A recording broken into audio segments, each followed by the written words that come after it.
नमस्कार दोस्तों, मैं आपका दोस्त एडवोकेट शिवम नाइक और आज बात करेंगे हम एक महत्वपूर्ण टॉपिक के बारे में। दोस्तों, आपको बहुत पता होगा कि पुरानी आईपीसी में 376 केवल रेप केसों में लगती थी, पर धीरे-धीरे इस धारा का उपयोग जो सहमति से संबंध बनाते थे, बहन की बॉयफ्रेंड या गर्लफ्रेंड, उसके बाद उस धारा का उपयोग जब उनकी बात बिगड़ जाती थी किसी बात को लेकर, तो लड़कियां इस बात को लेकर कि इस व्यक्ति ने मेरे संग जोर जबरदस्ती से यानी कि शादी का जोर जबरदस्ती से मेरे संग सब कुछ किया और जिसमें मेरी सहमति नहीं थी। जबकि होता ये था कि लड़की की सहमति होती थी।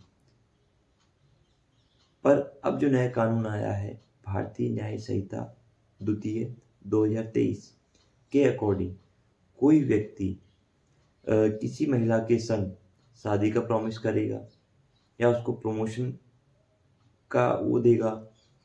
लालच देगा या कोई प्रलोभन देगा या फिर कोई उसके संग जॉब लगाने के लिए कहेगा, तो ऐसे व्यक्ति ऐसा लाभ देता है उसे और या उसको लालच देता है या उसके संग छल करता है, शादी का प्रॉमिस करता है और उसके साथ जो वो करता भी नहीं है और उसके साथ वो सेक्सुअल इंटरकोर्स करता है, तो ऐसे व्यक्ति के खिलाफ भारतीय न्याय संहिता सेकंड 2023 के अकॉर्डिंग 69 10 साल तक की सजा हो सकती है और प्लस जुर्माना। इसके बारे में आज हम पूरी तरह जानेंगे क्या ये पूरा धारा के में क्या बढ़ाया गया है, क्या हुआ है नया। उससे पहले मैं आपसे अनुरोध करूंगा कि आप मेरे चैनल को सब्सक्राइब कर लीजिए और वहाँ दिया बेल आइकन को प्रेस कर दीजिए ताकि जो मेरे आने वाले नोटिफिकेशन है आपके पास समय से पहले आ जाए। आइए अपने टॉपिक पे आते हैं। दोस्तों, पहले क्या होता था कि बॉयफ्रेंड और गर्लफ्रेंड साथ में रहते हैं, जबकि उनका जो फिजिकल रिलेशनशिप जो भी है सहमति से है उनका, फिर होने का कुछ लड़की किसी बात पे या लड़का किसी बात पे अलग हो गए। अलग होने के बाद लड़की इस बात को लेके कहती है कि इनने मेरे संग शादी का झूठा वादा किया था, उसके बाद मेरी असहमति यानी कि मेरी सहमति के खिलाफ जाके इनने मेरे संग फिजिकल रिलेशनशिप बनाई, जिससे मैं कहीं पे भी इनके साथ संबंध मेरी सहमति नहीं थी संबंध बनाने में, तो एफआईआर कर देती है थाने में जाके। एफआईआर 376 बलात्कार में दर्ज हो जाती है। तो दोस्तों, उस समय ऐसे कई सारे जजमेंट हैं सुप्रीम कोर्ट के। हाल ही में एक जजमेंट में सुप्रीम कोर्ट ने ये कहा था कि सहमति से बनाए गए संबंध और उनको बलात्कार नहीं कहा जा सकता। तो ऐसे लैंडमार्क जजमेंटों में के बाद भारतीय न्याय संहिता सेकंड द्वितीय में ये नया सेक्शन जोड़ा गया अलग से, जिसमें ये कहता है कि कोई व्यक्ति जो महिला के संग शादी करने का झूठा वादा करता है, जो वो करना नहीं चाहता है, और या फिर उसे कोई प्रलोभन देता है, उसको जॉब लगाने के लिए कहता है या उसके संग छल करता है, तो ऐसा व्यक्ति इन सब करने के बाद उसके संग इंटरकोर्स करता है यानी कि सेक्सुअल इंटरकोर्स करता है, तो ऐसे व्यक्ति को कारावास या 10 साल तक का कारावास बढ़ाया जा सकता है दोस्तों, और प्लस जुर्माना। दोस्तों, इसमें जो मिनिमम पनिशमेंट है यानी कि सज़ा है वो इसमें डिफाइन नहीं करी गई है, जबकि मैक्सिमम सज़ा डिफाइन करी गई है। इसमें मैक्सिमम रखी गई है 10 साल की सज़ा। तो ये आपके लिए बहुत अच्छी बात है अगर ऐसे मामले बनते भी हैं, तो उन मामलों में आपको क्या करना है। जबकि और सुप्रीम कोर्ट के कई जजमेंटों में ये कहा गया है कि ऐसे मामले जो सहमति से हो रहे हैं उनको हम बलात्कार नहीं कह सकते हैं। दोस्तों, ये धारा नई जोड़नी क्यों पड़ी इसके बारे में आपको बताते हैं कि जो अपने 2016 में राष्ट्रीय अपराध रिकॉर्ड ब्यूरो का जो सर्वे था, जो 10,068 मामले थे रेप के दर्ज हुए, उसमें से 7,655 मामले केवल शादी का झूठा वादा कर कर रेप करना, इस बात को लेकर थे।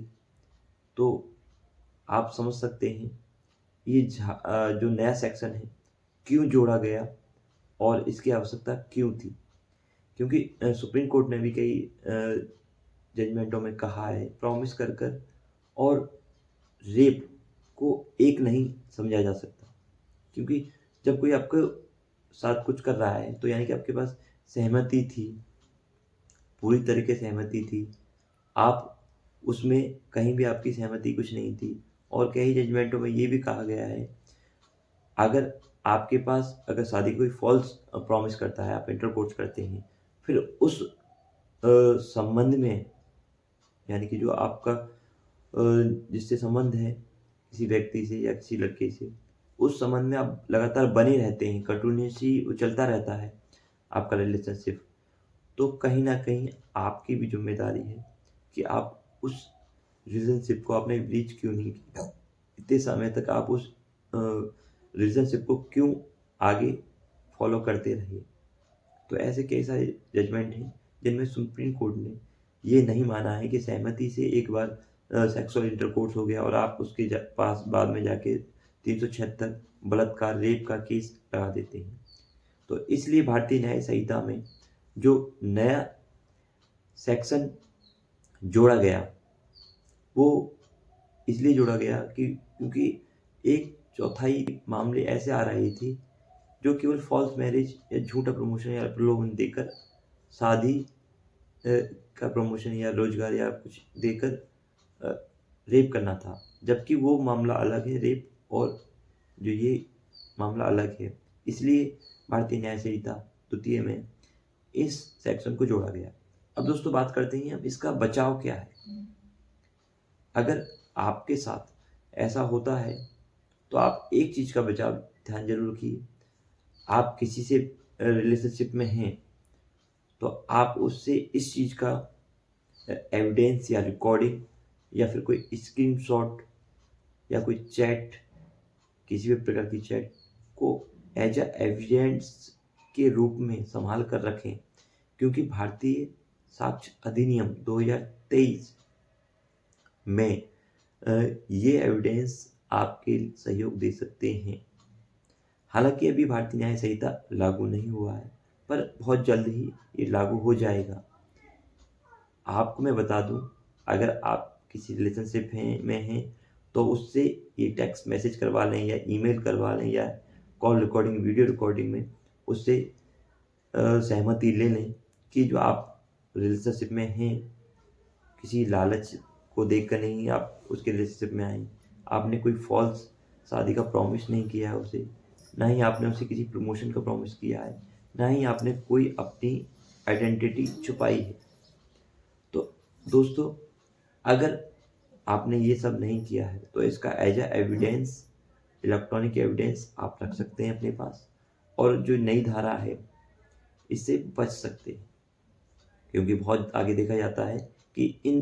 कानूनों का उपयोग गलत तरीके से किया जाता है। तो मुझे उम्मीद है कि जो आपको मेरा जो टॉपिक है 69 जो नया धारा भारतीय न्याय संहिता